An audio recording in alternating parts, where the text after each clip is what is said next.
Maths में क्या चलेगा भाई, जीपी सीरीज ना, जीपी एंड एपी मान लो, मतलब कुछ क्वेश्चन एपी के भी मैं डिस्कस कर सकता हूं। क्लियर हुआ नहीं हुआ, जीपी एंड एपी दोनों ही डिस्कस कर सकते हैं, इसमें कोई दिक्कत नहीं है। तो सबसे पहले हम कुछ आज टॉपिक की बात कर लेते हैं। जैसे हमने जो पढ़ लिया, हमने पढ़ा कि सीरीज कोई हमारे पास होती है। अब एक जीपी सीरीज होती क्या, वो नहीं बताने वाला हूँ क्योंकि वो तो बता चुका हूँ फर्स्ट लेक्चर में ना।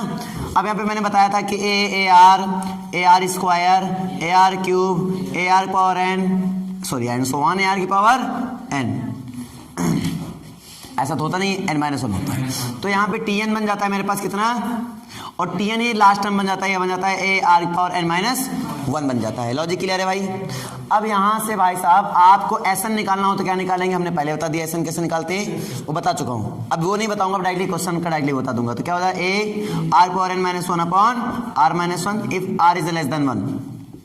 Are is greater than one के लिए क्या होगा, sorry less greater than one, और लेस देन वन के लिए क्या होगा इसमें, तो हो जाएगा a one minus r power n upon one minus are.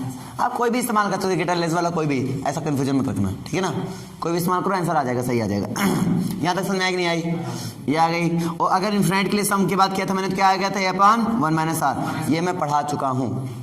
और मैंने इसको फॉर्म बताया था, क्या फॉर्म बताया था, हमने कहा था एल आर बराबर क्या होता है, ए आर पावर एन होता है ना।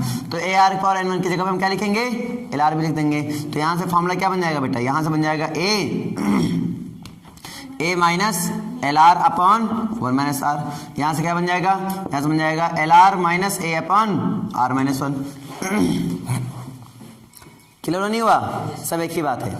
इतना इन्फिनिटी वाला थोड़ी, ये इन्फिनिटी वाला ही है, हाँ ये वाला नहीं आया, इन्फिनिटी वाला ये कल बताया था मैंने, समझ में नहीं आया था ये, तो फॉर्मूला याद कर लो। एनडीए में समझने क्या जरूरत है फिर, इसमें क्या नहीं समझ आया बताओ। अब फॉर्मूला फिर से डेराइव कराऊं क्या, ये नहीं तो ये माइनस एल आर इसका कौन सा एल आर है, देखो ध्यान से, इसका एल आर ही नहीं होगा। इसका एल आर कहाँ से हो जाएगा, तुम खुद सोचो।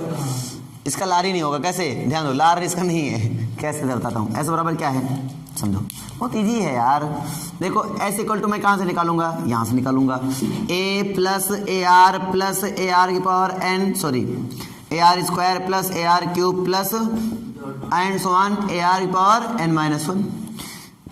अगर मैं इसमें आर से मल्टीप्लाई कर दूं, बताओ क्या होगा, a are plus a r square plus a r cube plus a r power four plus and so on क्या, ए आर पावर एन।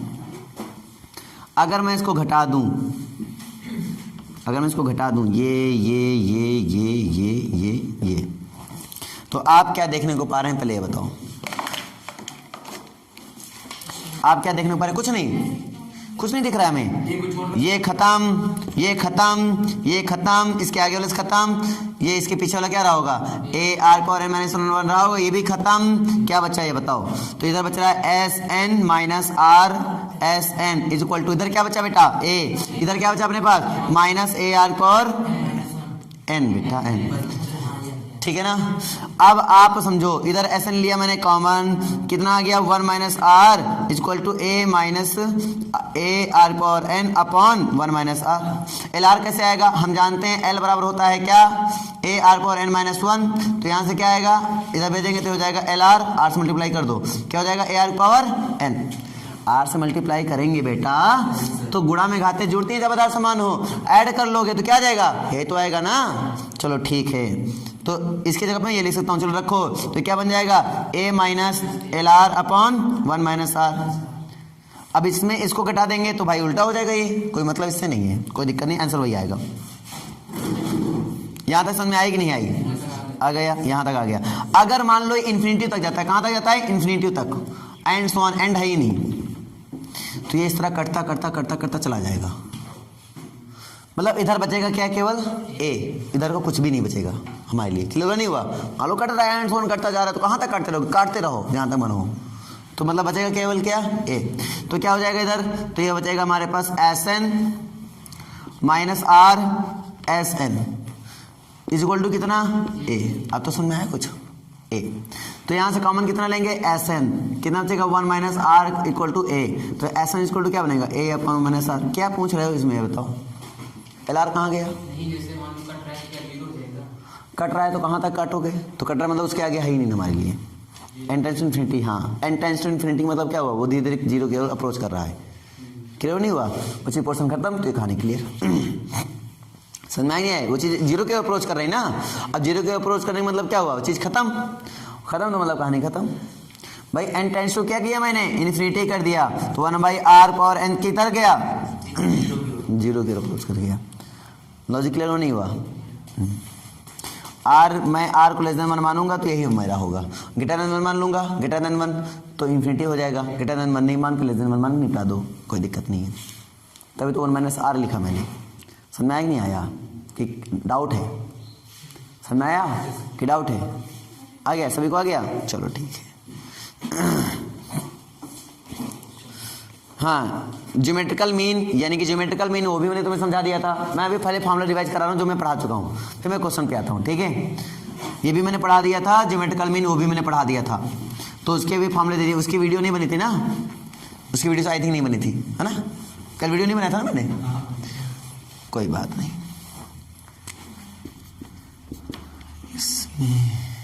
यहाँ तक हो गया एस इन्फिनिटी के लिए a/1 - r हो गया। ठीक है, ज्योमेट्रिकल मान लो a b c r in g p, तो यहां से बेटा हम जानते हैं इनका रेशियो क्या होता है? सेम होता है। दैट मीन b/a = c/b, ये बोल सकते हो, या फिर ऐसा बोल दो b² = ac, या फिर ऐसा बोल सकते हो b = √ac, ये भी बोल सकते हो, कोई दिक्कत नहीं है। समझा दो, कोई दिक्कत हो यहां तक? ठीक है, ये सब हो चुका था। ओके,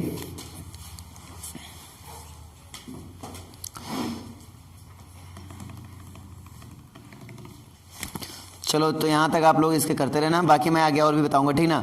अब मैं इनके कुछ क्वेश्चन लेता हूँ। ठीक है, इनके कुछ क्वेश्चन लेता हूँ जो इनसे रिलेटेड क्वेश्चन होंगे। एचपी सीरीज बाद में चलेगी, आज जीपी पूरा ढंग से क्लियर कर देता ना क्वेश्चन।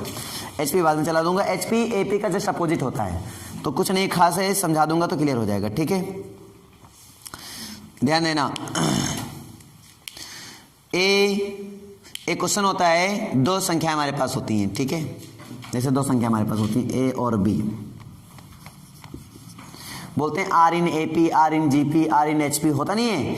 तो वैसे हमारे पास होते हैं कि ए दो संख्याओं के बीच समांतर एंड गुणोत्तर माध्य के बीच में संबंध। ध्यान देना, ये ऐसा हो गया। अगर ये हो are in AP, are in AP, तो यहां से सिचुएशन ये निकल के आती है कि a की पावर n + 1 प्लस b की पावर n + 1 अपॉन, ठीक है, अपॉन b की पावर, यहाँ पे हो जाता है हमारे पास a की पावर n और प्लस b की पावर n। तो ऐसे क्वेश्चन बोलते हैं n का मान बताओ क्या होगा? n का मान बताओ क्या होगा? ठीक है, तो यहाँ बताओ n का मान क्या होगा, ये बता रहा है। तो n का मान निकालने के तरीके बहुत सिंपल होते हैं। कैसे पता करेंगे n का मान कैसे होगा? ऐसे क्वेश्चन में ऑप्शन से डायरेक्टली लगाएंगे। कैसे? a और b कैसे हैं? आर इन एपी हैं, तो आप एपी का मतलब समझते हो क्या होता है? a + b/2, यही तो है ना? तो भाई ये एक सब, सॉरी एपी नहीं है, अर्थ मतलब कि उसको बोलते हैं समांतर माध्य हैं। ए और बी क्या? समांतर माध्य। तो समांतर माध्य मतलब ये हुआ कि नहीं हुआ? हुआ। अब ध्यान दो, मैं इसमें ए और बी की वैल्यू से क्या रख दूं जिसकी वजह से ये आ जाए? सोच के बताओ, एन की वैल्यू से क्या रख दूं जिसकी वजह से ये आ जाए? 0 रख दो। एन को क्या रख दूं मैं? 0। तुरंत रखोगे 0, तो 0 रखोगे, इधर बचेगा a, इधर बचेगा b, इधर बचेगा 1, इधर बचेगा 1, 1 + 1 कितने होते हैं? 2। तो यानी यहाँ के लिए n = कितना आएगा? 0 आएगा। बात समझ में आया? और अगर मान लो ये होता है ज्योमेट्रिकल मीन, मतलब गुणोत्तर माध्य। अगर गुणोत्तर माध्य होता है तो क्या लिखूंगा मैं? √a भी लिखूंगा। अब तुम्हें सोचना है कि a और b क्या हो सकता है।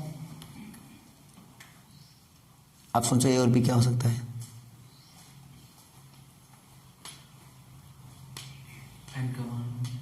n का मान ऐसा क्या रखूं जिसे सेटिस्फाइड हो जाए? सोचो, विचार करो।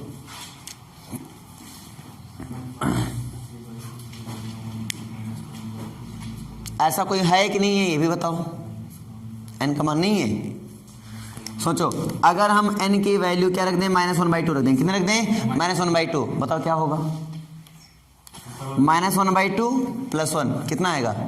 एक में आधा का आधा, आधा 1/2 क्लियर नहीं क्लियर? इधर बचेगा 1/2, 1/2 इसमें भी 1/2 इसमें बचेगा 1/2, इसमें -1/2, -1/2 इसमें -1/2, क्रॉस मल्टीप्लाई करके देख लो, आगे से क्लियर हुआ नहीं हुआ? तो m बराबर कितना? -1/2 ये होता है। अगर हम HP की बात कर लें, अच्छा HP है क्या एक्चुअली में? AP का जस्ट अपोजिट, समझो जैसे मान लो A and B are in AP, तो समझो अगर HP जैसे बोलेंगे तो HP में क्या होगा? जैसे मान लो बोले R इन AP, तो कोई दिक्कत नहीं। तो हमारे पास आया कि भाई इसका मान लो अर्थमेटिकली मीन निकालना है, क्या ना AM निकालना है, तो आराम से बता दिया समांतर माध्य, तो हमने बता दिया A + B/2, आराम से बता दिया। और अगर हम यही बोल दें A और B किसमें? HP में है। कहाँ पर है? HP में। HP को सीखना ही नहीं है, AP आ गया ना, HP भी मान लो आ गया। चलो इसी वक्त मैं HP भी समझा देता हूँ, तुरंत तुम्हें समझ आ जाएगा, देखना कैसे आपको मैं समझाता हूँ। पहले आज फॉर्मूले देख लो, इकट्ठा मिक्सअप क्वेश्चन देख लो, कहानी खत्म करो, आज सीरीज की कहानी खत्म करो। चलो इधर समझो, HP में तुम्हें क्या ध्यान देना होता है? ध्यान देना, AP GP तो क्लियर हुआ ना, HP को थोड़ा क्लियर करते हैं। HP में तुम्हें ध्यान देना होता है क्योंकि ये AP सीरीज का उल्टा होता है। समझो अगर सीरीज हमारे पास ABC R इन HP है, इसका मतलब समझना क्या होता है, इसको जस्ट अपोजिट करो। A का 1/A, B का 1/B, C का 1/C, तुरंत कर दोगे तो R इन AP बन जाएगा, तुरंत बन जाएगा R इन AP। और जैसे AP बना तो AP के लिए खासियत क्या होती है? इनका डिफरेंस क्या होना चाहिए? सेम। तो इसमें अब इसका डिफरेंस कर दो, सेम हो जाएगा। यानी जो भी HP दिया जाएगा तुरंत रिवर्स करके AP बना लो। नहीं समझे बात? अरे हाँ ना बोलो, आ गई ना बेटा? बनाना आसान हुआ कि नहीं हुआ? अब इसका एनवर्टम कैसे निकालेंगे भाई? इनका एनवर्टम निकालना आता नहीं आता है? जो भी सीरीज है उसको उल्टा करके एनवर्टम निकाल लेना, एनवर्टम निकाल लेना, क्या दिक्कत है? योगफल कैसे निकालेंगे? अरे AP के योगफल निकालना आता नहीं आता है? तो जो भी HP में योगफल पूछे उसका उल्टा करके योगफल निकाल देना, तो जो आंसर आएगा उसका उल्टा कर दोगे तो उसका बन जाएगा। ऐसा है क्या? ऐसा तो नहीं, उल्टा योगफल कैसे हो जाएगा? टर्म तो उल्टा करके बता सकते हो, योगफल कैसे बताओगे? कौन सा फॉर्मूला? चलो योगफल बताएंगे, पहले टर्म तो बताना सीख लो, है ना। एक क्वेश्चन ले ले, योगफल बता देंगे, योगफल भी समझा देंगे, क्लियर कर देंगे। पहले क्वेश्चन ले लो एक दो, है ना। HP वाले भी क्वेश्चन ले लूंगा, अब तुम्हें समझ में। अच्छा, रिलेशन बिटवीन AP GP मतलब माध्य, समांतर माध्य, गुणोत्तर माध्य और हरात्मक माध्य में संबंध, ये मैंने बताया होगा, कल ही बताया था मैंने कि जो समांतर माध्य होता है वो गुणोत्तर माध्य से क्या होता है? बड़ा होता है या बराबर होता है। और जो गुणोत्तर माध्य होता है वो हरात्मक माध्य से क्या होता है? बड़ा या बराबर होता है। ये तो नहीं बताया था कल मैंने। तो इससे क्या पता चल रहा है? दैट इज से पता चला है समांतर माध्य सबसे बड़ा हो गया, मतलब अर्थमेटिक मीन, फिर ज्योमेट्रिकल मीन, और फिर हार्मोनिक। क्या यार तुम लोग ना टैलेंटेड बहुत ज्यादा हो रहे हो। ये बीच का रिलेशन होता है, याद रखना। क्लियर हो या डाउट है? बराबर कब हो सकते हैं? अब तुमसे क्वेश्चन पूछ ले, A = G = H कब होगा? तो हम जानते हैं, माध्य कैसे निकालोगे? A तथा B का समांतर माध्य, क्लियर नहीं हुआ?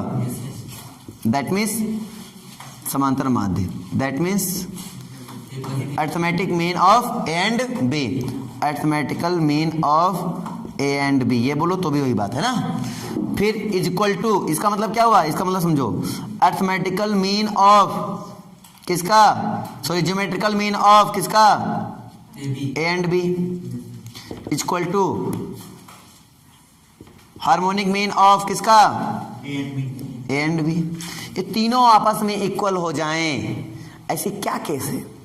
कब ये दोनों तीनों आपस में इक्वल होंगे? होंगे या नहीं होंगे? होंगे तो कब होंगे? पहले बना लेते हैं, अब देखते हैं कब होते हैं, है ना। इसका मतलब क्या होता है? A + B/2। इसका मतलब कितना होता है? √AB। इसका मतलब कितना होता है? नहीं पता। चल निकालना सिखा देता हूँ। हमने बोला था A और B निकालना है तुम्हें, इसका बीच का मान उसी ले लो। हाँ 2AB+, लेकिन अगर भूल गए तो भूल गए तो कैसे करेंगे? तो ये आर इन एच पी है, कहाँ है? आर इन एच पी, मान लो एच एम मान लो, है ना, तो एच पी बोल लो ज़्यादा सही रहेगा, एच पी। तो एच पी मतलब इसको रिवर्स करेंगे तो 1/A 1/C 1/B, are in A P, very good. तो ए पी में डिफरेंस क्या होता है? सेम।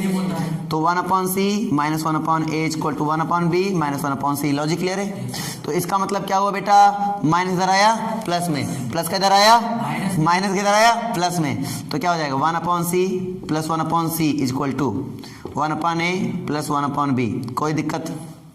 क्रॉस मल्टीप्लाई कर लो तो 2/C equal to, cross multiply कर लो, A प्लस B/AB, तो 2 को इधर भेजो, ये हो गया। और जैसे हम बात करेंगे तो C इक्वल टू कितना आ गया बेटा? तो C इक्वल टू आ गया 2AB/A प्लस B। यही था तुम्हारा C, ये तो C निकालना था तो C निकल आया। डाउट हो बताओ? C चाहिए था ना, C निकला नहीं? निकल आया। तो यही होता है बेटा क्या? हरात्मक माध्य। तो हरात्मक माध्य है क्या? 2AB/A plus B। सबको समझ में आया? निकालना भी सिखा दिया और याद भी कर सकते हो। अब ये तीनों मान कब इक्वल होंगे? जब A बराबर B होगी, ये कॉन्सेप्ट है। जब A बराबर B रख के देख लो तो 2A बनेगा, 2 से 2 खत्म, कितना आ जाएगा? A स्क्वायर बनेगा तो A 2A square upon 2A, 2 से 2 खत्म, A स्क्वायर में A खत्म, यानी A। कब हो सकता है? जब A बराबर क्या हो? B। याद रखना ये तीनों बराबर आपस में तभी हो सकते हैं जब A बराबर क्या हो? B हो। हमने बताया ना कांस्टेंट सीरीज, याद आया? याद करो कहानी। कांस्टेंट सीरीज को हम AP बोल सकते हैं, GB बोल सकते हैं, SV बोल सकते हैं। याद करो वो दिन, नहीं पढ़ाया क्या मैंने? याद करो, पढ़ाया होगा मैंने। हमने लैंग्वेज में सीधे बोला बेटा कांस्टेंट सीरीज याद रखना हमेशा, AP GP HP सब होती है, 1 1 1 2 2 2 3 3 3 4 4 4 सब फॉलो करेगी। भूल गए तो बताओ, नहीं भूले तो बताओ। अब बोली है ना?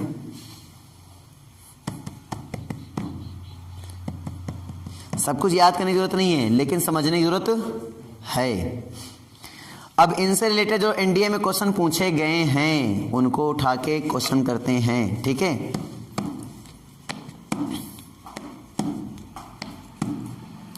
हम लोग पहला क्वेश्चन डील करने वाले हैं, ठीक है बेटा? पहला क्वेश्चन, पहला पद दिया गया A, पहला पद दिया गया A, रब कर दूं मैं? ये रब कर दूं?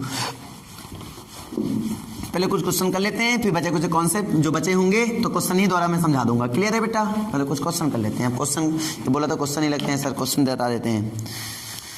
पहला पद A है, यानी फर्स्ट टर्म A, ठीक है? सार अनुपात R है, सार अनुपात R, रेशियो दोनों को क्या है? R। गुणोत्तर श्रेणी में प्रथम 5 पदों का समांतर माध्य क्या होगा? प्रथम 5 पदों का समांतर माध्य, माध्य का मतलब क्या होता है जरा बताओ मुझे?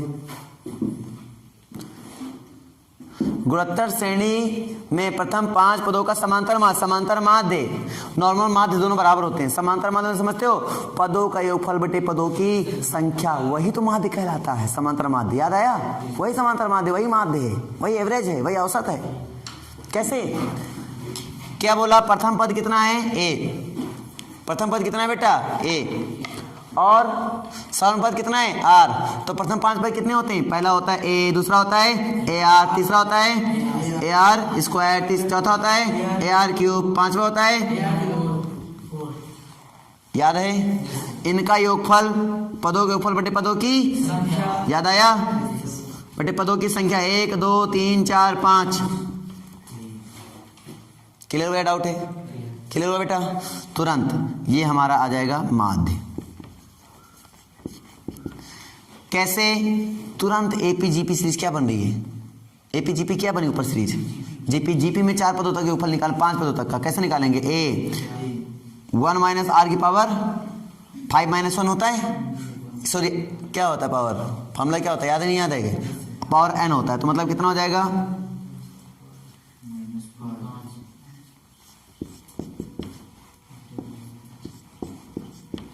समझ में आया? डाउट है? अरे हाँ ना बोलो भाई, समझ में डाउट है? ऑप्शन के अकॉर्डिंग, ऑप्शन में ये नहीं, ऑप्शन में ये वाला फॉर्मूला लगाए हैं तो ये वाला लगा दो, ऑप्शन में ये वाला लगाए थे तो ये वाला फॉर्मूला तभी लगता है जब आर क्या हो, ग्रेटर देन 1 हो। क्लियर नहीं क्लियर? तो लगा दो। तो क्वेश्चन में ऑप्शन के अकॉर्डिंग कर लेंगे। ऑप्शन नंबर कौन सा सही होगा इसमें? डी ऑप्शन, 2009 में पूछा गया ये। डाउट है तो बताओ। ये एनडीए 2009 का क्वेश्चन है, ठीक है। अब ये देखते हैं कि तुम्हारा लोग का अप्रोचिंग कितना अच्छा है, अप्रोच हुआ या नहीं। अगला क्वेश्चन देखो, एनडीए 2010 दे दिया जाए। दो संख्याओं का समांतर माध्य और गुणोत्तर माध्य, दो संख्याओं का समांतर माध्य उनके गुणोत्तर माध्य से 2 अधिक है। समांतर माध्य उनके गुणोत्तर माध्य से 2 अधिक है। समांतर माध्य मतलब एम, गुणोत्तर माध्य मतलब जीएम। तो एम जो है वो जीएम से कितना अधिक है? 2 अधिक है। और गुणोत्तर माध्य हरात्मक माध्य से 1.6 अधिक है। और गुणोत्तर माध्य हरात्मक माध्य से 1.6 अधिक है। ठीक है, तो वे दोनों संख्याएं क्या हैं वो बताओ, वो दोनों संख्याएं क्या हैं? तो ध्यान से देखो, ऑप्शन देखो, इनमें सॉल्व करने के ज्यादा बुद्धि नहीं लगाओ कि क्वेश्चन ही करने लगो बुद्धि लगा के, है ना। ऑप्शन दिए जाएंगे बेटा, वहां पे भी ऑप्शन दिए जाएंगे, मैं ऑप्शन दूंगा तुम्हें। क्वेश्चन ने पहले क्या बोला बताओ? एम है जो वो जीएम से कितना अधिक है? 2 अधिक है। जो जीएम है वो एचएम से कितना अधिक है? 1.6 अधिक है।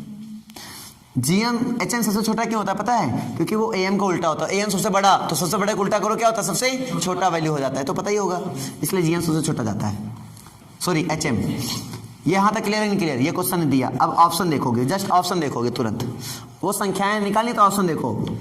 हमेशा ऑप्शन के अकॉर्डिंग काम करना बेटा, तुम्हें यहाँ बुद्धि नहीं लगानी। ये तो सोल्यूशन इसका बड़ा लंबा जाएगा ऐसे करोगे तो, लेकिन ऑप्शन देखोगे तो क्वेश्चन क्या हो जाएगा?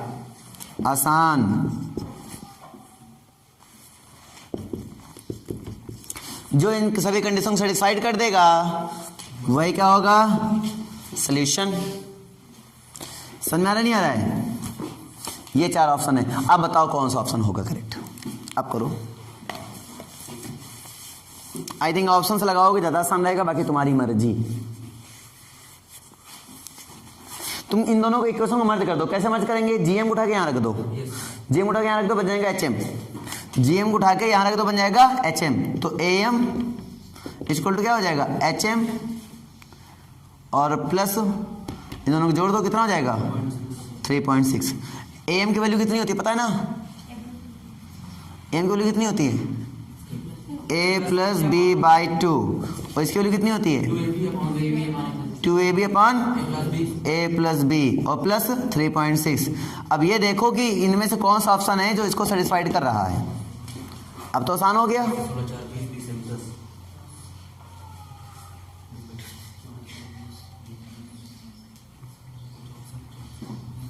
इनमें से कौन सा ऑप्शन है जो इसको सेटिस्फाइड कर रहा है, ये देख लो, वही आसान हो जाएगा।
बताओ बच्चों। कौन सा? पहला ही सेटिस्फाइड हो गया। वेरी गुड, सही है, पहला ही सेटिस्फाइड है। तो पहले ही नहीं किया हम लोगों ने, तुम लोगों ने अभी पहले ही नहीं किया था क्या? पीछे से स्टार्ट कर रहे थे क्या? पहला ही है, छोटा था इसलिए पहले इसको किया। हो गया था कि मैं करके बताऊं? ए और बी का मान रख देंगे। एक दो सेटिस्फाई कर लो, चाहे तुम्हारी मर्जी हो तो सभी करके देख लो। नहीं दूसरा बोल। अगर पहला हो रहा है तो फिर जाने की जरूरत नहीं है। अगर पहला कंडीशन सबको सेटिस्फाई कर रहा है, ये दोनों कंडीशन सेटिस्फाई कर रहा है, तो फिर इसमें जाने की जरूरत नहीं है मेरे अकॉर्डिंग, तो पहला ही हो जाएगा। तो क्लियर हुआ या डाउट है? क्लियर है बेटा? बेटा तुम्हें क्लियर है? नहीं क्लियर है? देखो 16 रखो, ये ए है और ये क्या है बी। तुम्हें फॉर्मूले याद होने चाहिए बस सभी के, है ना। अब तुम इसको उठा के इसमें रखो तो रखेंगे कितना आ जाएगा? 16 4 कितना होता है? 20 और 20 में 2 से डिवाइड करो तो 10, तो यहाँ आया 10। अब 16 4 जा 16 चको 64, 64 दुनाई कितना होता है? हाँ 128, और बटे इन दोनों को ऐड किया था कितना आया था? 20 और प्लस 3.6, ये हुआ। अब इनका एलसीएम लेना चाहो तो ये लो, एलसीएम ले लिया मैंने। यहाँ तक क्लियर हुआ कि नहीं हुआ? इनको ऐड कर लो, ऐड कर लो कितना आ जाएगा? हाँ ऐड करने पर 200 10 दोनों 10 आए कि नहीं आए? आए ना, हो गया सेटिस्फाइड। अभी भी नहीं समझ में क्या? आ गई। सेटिस्फाइड हुआ कि नहीं हुआ? हो गया। चलो भैया आगे देखो, अगला क्वेश्चन बताऊं। 3 संख्याओं का गुणोत्तर माध्य 6 प्राप्त किया गया। हाँ 2010 का ये भी क्वेश्चन है, ये भी 2010 का क्वेश्चन था, ये भी 2010 का ही क्वेश्चन है जो देने वाला हूँ। 3 संख्याओं गुणोत्तर माध्य 6 प्राप्त किया गया, परंतु इस प्राप्त माध्य को ज्ञात करने के में 3 संख्याओं गुणोत्तर माध्य 6 प्राप्त किया गया, परंतु इस प्राप्त माध्य को ज्ञात करने में 8 को गलती से 12 पढ़ लिया। कभी कोई गलती से पढ़ नहीं लेता हूँ, वैसे 8 को गलती से 12 पढ़ लिया गया था। सही गुणोत्तर माध्य क्या है? 3 संख्याओं गुणोत्तर माध्य 6। देखो 3 संख्याओं गुणोत्तर माध्य 6 है 7, क्या 7 आएगा आंसर 7? नहीं, ऑप्शन दे दे, मैं ऑप्शन दे दिया जाए। ऑप्शन लिखो 4, पहला ऑप्शन 4, दूसरा ऑप्शन क्यूबिक रूट 5, चौथा ऑप्शन 2 गुणे क्यूबिक रूट 18। क्यूबिक रूट नहीं जानते हो क्या? घनमूल। अरे वाह, 5 का घनमूल, 2 गुणे 18 घनमूल। तो क्लियर हुआ। और लास्ट ऑप्शन है नन ऑफ दीज। अतः इनमें से कौन सा सही ऑप्शन है? तो ट्राई करो, तब तक हम इसमें लिख लेते हैं, व्हाइट बोर्ड में क्वेश्चन लिख लेते हैं, है ना, आराम से लिख करवाते हैं।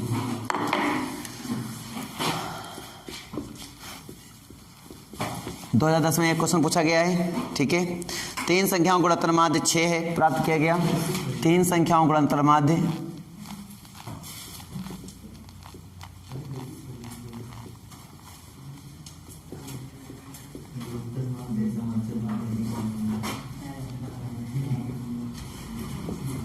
क्या क्वेश्चन नहीं लग रहे हैं क्या इसके? थोड़ा कॉमन सेंस लगाओ। गुणोत्तर माध्य कितना प्राप्त किया गया? 6 प्राप्त किया गया, परंतु इस प्राप्त माध्य को ज्ञात करने में 8 के जगह पर गलती से हमने क्या पढ़ लिया? 12 पढ़ लिया। जहां 8 3 संख्या में से कोई 8 रहा होगा, उसको गलती से मैंने 12 पढ़ लिया। बेटा सावधानी हटी, दुर्घटना घटी। इसमें कौन सी बड़ी बात है? तो क्वेश्चन क्या कह रहा है? सही गुणोत्तर माध्य बताइए। ऑप्शन 4, दूसरा ऑप्शन कितना है भाई? Cubic root 5। तीसरा ऑप्शन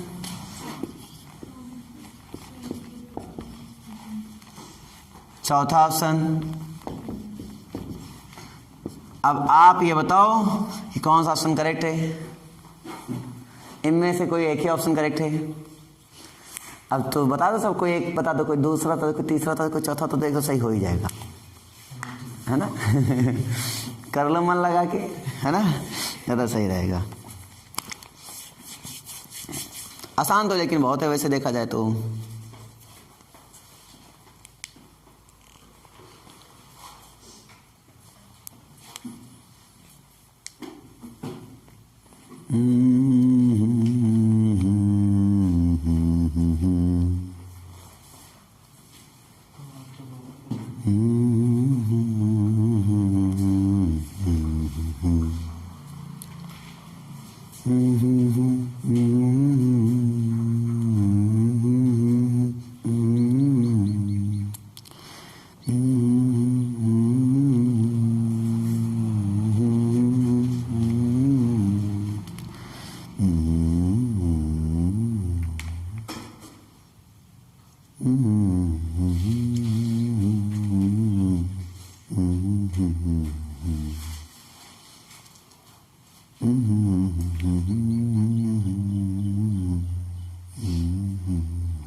चलो ध्यान दो, मैं समझ गया, तुम लोग लगा सकते हो, ध्यान दो।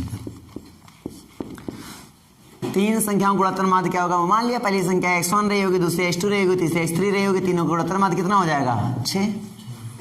तीनों गुणोत्तर माध्य ये दो का गुणोत्तर, देखो ध्यान से, दो का गुणोत्तर माध्य क्या था? जैसे दो संख्या तो गुणोत्तर माध्य ये था। तीन का गुणोत्तर माध्य कितना था? ये था। चार का गुणोत्तर माध्य कितना था? ये था, समझे? पांच गुणोत्तर माध्य कितना होगा? ये होगा। समांतर माध्य, दो का समांतर माध्य कितना था? ये था। तीन का समांतर माध्य कितना होगा? चार का समांतर माध्य कितना होगा? समझ में आ रहा है कुछ नहीं आ रहा है? आया? आया? चलो धन्यवाद। पहले तो यही कॉन्सेप्ट नहीं आता था तुम लोग को तो क्वेश्चन क्या लगाओगे, है ना? चलो ठीक है, कोई बात नहीं। तीन का दे रखा है, ठीक है। हमने एक को 12 गिना, कितना गिना? 12। एक को 12 गिना तो समांतर माध्य कितना आया? 6। तो देखो यहां से देखो, तो घनमूल कर दो दोनों बच्चों में, सॉरी घन कर दो, क्यूब कर दो बोथ साइड। क्यूब करेंगे हो जाएगा तो 12 गुणे x2 x3 इक्वल टू 6 का क्यूब करेंगे मतलब क्या हो? 6 इंटू 6 इंटू 6, राइट? 3 टाइम्स। ये बात समझ आई नहीं है बेटा? ओके। 6 1 जा 6, 6 2 जा 12, 2 3 जा 6, 6 3 जा 18, कितना आ गया ये? 18। x2 x3 कितना आ गया? 18।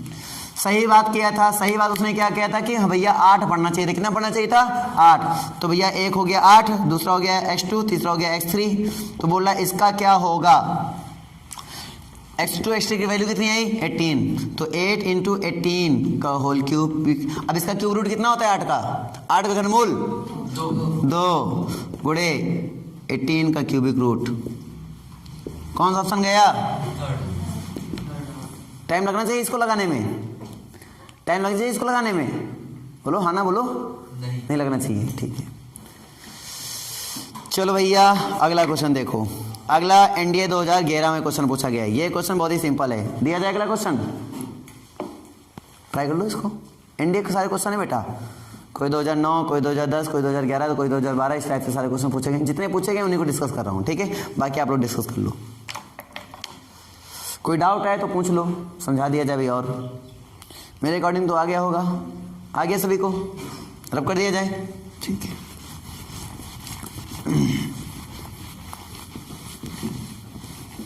इस बार एनडीए 2011 का क्वेश्चन पूछ रहा हूँ, बहुत ही सिंपल क्वेश्चन आपके लिए। ना भी लगाओगे, डायरेक्टली देख के आंसर बताओगे तो चलेगा। और मुझे आशा है क्या आप लोग आसानी पूर्वक इसको लगा सकते हो, ठीक है? का योग क्या होगा ये बताओ, का योग क्या होगा? कहां तक गया है? एंड सोन लगा है, मतलब इन्फिनाइट तक गया है। और जब इन्फिनाइट तक जाता है, जीपी सीरीज है एपी सीरीज, पहले पता करो। जीपी एचपी, ये एपी कौन सा है? जीपी, क्योंकि रेशियो सेम है।